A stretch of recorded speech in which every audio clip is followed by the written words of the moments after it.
Lok Sabha election में BJP के आगे एक चैलेंज था 400 के पार का। 400 के पार का, तो क्या कहना चाहेंगे इस बारे में? जबकि जीत हो गई है, काफी लोगों संजय दीना पाटिल जी की जीत हुई है। सबसे पहले आप सभी का बहुत बहुत शुक्रिया, आप सब यहाँ पर आए। आपके चैनल के माध्यम से मैं सबसे पहले संजय भाऊ दीना पाटिल को मैं अपनी तरफ से और अपने पूरे वार्ड के लोगों की तरफ से, पूरी समाजवादी पार्टी की तरफ से बहुत बहुत मुबारकबाद देना चाहती हूँ कि वो इतने भारी मतों से जीते।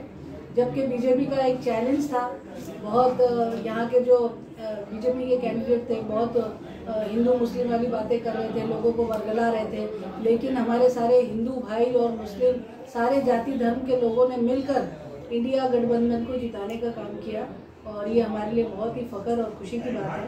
मैं फिर से एक बार बहुत बहुत मुबारकबाद देना चाहती हूँ हमारे संजय भाऊ को, और हमें उम्मीद है कि जिस उम्मीद से लोगों ने संजय भाऊ को वोट दिया है वो उसी तरीके से काम करेंगे। मैडम, क्या वजह है कि समाजवादी पार्टी ने उद्धव ठाकरे गुट को संजय दीना पाटिल जी को समर्थन किया? नहीं तो ये तो इंडिया गठबंधन में हम लोग अखिलेश यादव जी जब वहाँ से जो आदेश हम लोगों को आया पार्टी का, तो हम लोगों को उनका काम करना ही था। हम लोग गठबंधन में है तो जाहिर है उन्हीं का काम करेंगे। आगे क्या आकांक्षा है, आपको क्या लग रहा है कि ये जो शिवसेना और जो उद्धव गुट और ये क्या बीजेपी कहीं आगे जाकर लोगों को ऐसा मैसेज है कि एकत्र ना हो जाए, ये फिर से करना ऐसा कोई? अब इतना जब आपने इस इलेक्शन की कैंपेनिंग में आपने देखा होगा कि किस तरीके से पब्लिक आक्रोश में थी, और इतना जब भाषण में इन लोगों ने एक दूसरे के लिए इतना उल्टा सीधा बुरा भला बोला है, उसके बाद अगर एक होते, हमें तो कोई उम्मीद नहीं है कि वो एक होंगे, क्योंकि वो बाला साहब ठाकरे की संतान है, उद्धव साहब ठाकरे, और मुझे नहीं लगता कि वो इतनी गिरी हुई हरकत कोई करेंगे जिससे कि पब्लिक के दिल हताश हो। क्योंकि आज की तारीख में सारे जाति धर्म को भुलाकर सारे पार्टियों ने जो गठबंधन किया है उसको हम लोग सारे लोग, सारी जनता सराहना करती है और उसको अप्रिशिएट करती है, और इसीलिए मिलजुल कर सबने अपना वोट मत एक जगह दिया है।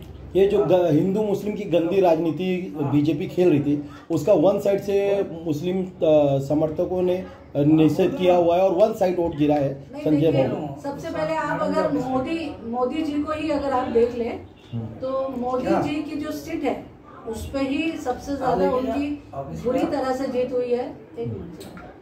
बुरी तरह से उनकी जीत हुई है, क्योंकि एक प्रधानमंत्री इतने कम लीड से जीतता है, और अगर आप राहुल गांधी को देखिए वो कितनी लीड से जीता है, तो ये उनके लिए अपने आप में इसका मतलब पब्लिक ने इनको नकार दिया है। कहाँ ये 400 पार का नारा लेकर चल रहे थे, और मैं समझती हूँ उद्धव जो की बात सही हो गई, वो वाकई तड़ीपार हो गए हैं। अब देखिए लंगड़ी लूली सरकार किस तरीके से आगे चल पाती है, मुझे नहीं लगता कि ये बहुत कुछ चल पाएगी, और आने वाले दिनों में आप देखेंगे हमारी ही सरकार बनेगी। मैडम, क्या लगता है कि इंडिया गठबंधन सब साथ में है और बीजेपी सरकार अलग अलग है, तो ये बहुत सारे लोगों का ये कॉल था कि कहीं ऐसा नहीं हो कि बीजेपी सरकार के अंदर ये इंडिया गठबंधन अलग हो जाए, तो इसके बारे में क्या कहना चाहेंगे आप? अलग भाई नहीं, जैसे कि बीच में यही बातें हुई थी, बहुत सारे लोग ये बातें कर रहे थे। वो बिल्कुल बीजेपी जिस तरीके से पहले शिवसेना के साथ थी, लेकिन ऐसा हो ही नहीं सकता, बिल्कुल हो नहीं सकता। हम लोगों को ये उम्मीद है कि उद्धव साहब ठाकरे का कोई इतना खराब नहीं है कि वो फिर से जाके। मैडम, कहीं ना कहीं नरेंद्र मोदी प्राइम मिनिस्टर है, जो उन्होंने कहा कि अगर कांग्रेस की सरकार आएगी तो उन्होंने महिला के जो देशवासी जो महिला है, तमाम महिला के मंगलसूत्र तक की बात कर दी थी। इस बारे में क्या कहना चाहेंगे? अरे वो एक्चुअली उनको, मुझे लगता है कि ये रिजल्ट की कल्पना हो चुकी थी, इसलिए वो बहुत सारी बहकी बातें कर रहे थे जो एक प्रधानमंत्री को सूट नहीं करती।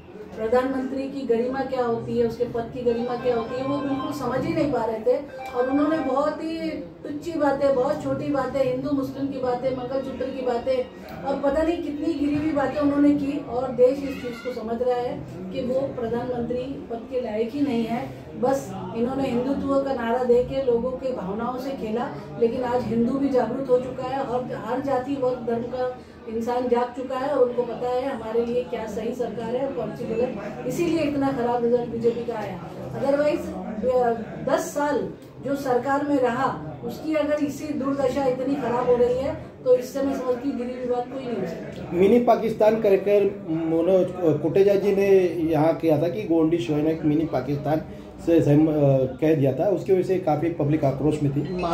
ऐसे सब अल्फाज जब उन्होंने कहे इसीलिए उनको मुंह की खानी पड़ी और वो मुंह के बल गिरे। और हमारे सब लोगों ने बता दिया है, हमारे मालपुर शिवाजी नगर के अंदर आप देखेंगे कि ये मिनी पाकिस्तान नहीं है, मिनी हिंदुस्तान है। यहाँ पर आप जिस गली में चले जाएंगे सारे जाति धर्म वर्ग के लोग मिलेंगे और सब ने मिलकर संजय भाऊ को खुलकर वोट दिया है। और ये हमारे लिए बड़े फख्र की बात है, सबसे ज्यादा वोट मालपुर शिवाजी नगर से मिला है और इतनी लीड से भाऊ जीते हैं। और हमें उम्मीद है कि हमारे उम्मीदों पे संजय भाऊ खरे उतरेंगे। भाई